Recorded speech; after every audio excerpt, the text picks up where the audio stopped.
Mae'n siŵr bod rhai ohonoch chi wedi yfad y diod egni yma, Lucozade. Pan oedden ni'n blant, oedd yn dod mewn potal wydyr hefo rhyw plastig swnllyd oren o'i gwmpas o. A pan oedden ni'n sal, oedd mam yn prynu Lucozade.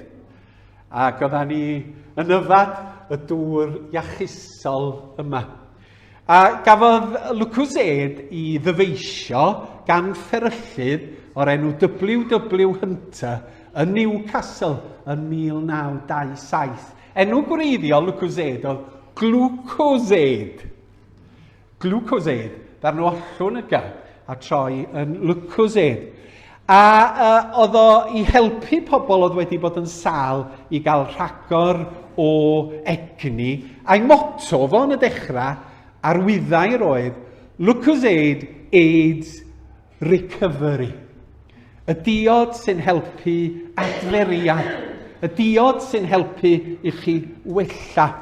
Gafodd o'i ail-lansio yn 1980 fel diod egni ar gyfer pobl sydd yn gwneud chwaraeon.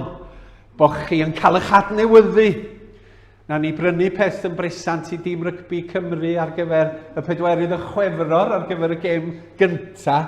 Yn diod sydd yn adnewyddu chi, yn diod sydd yn atgyfnerthu chi.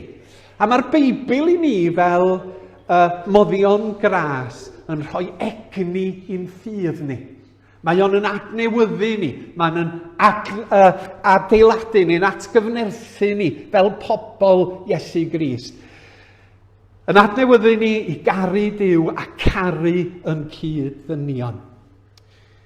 Wrth gwrs, mae gen nhw brand newydd, Lucozade ydy hwn. Wel, mae'n y Marcozade yma. Darllenwch eich Beibl. Brand arall iddo fo ydy Iagozade. Llythyr Iago.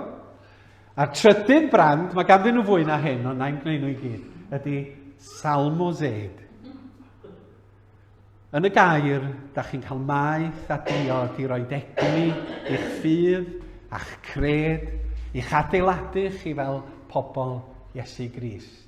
Felly dwi eisiau i chi bob tro da chi'n gweld Lucozade i feddwl am Lucozade ac am air Duw.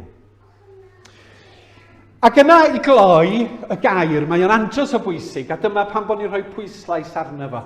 Mae yna i chi, i roi egni chi, pan mae'ch ffydd chi yn gwegian, pan mae'r byd mae ddylanwadau'n tawelu eich ymlyniad chi wrth Iesu. Mae'r Beibl yn rhoi egni i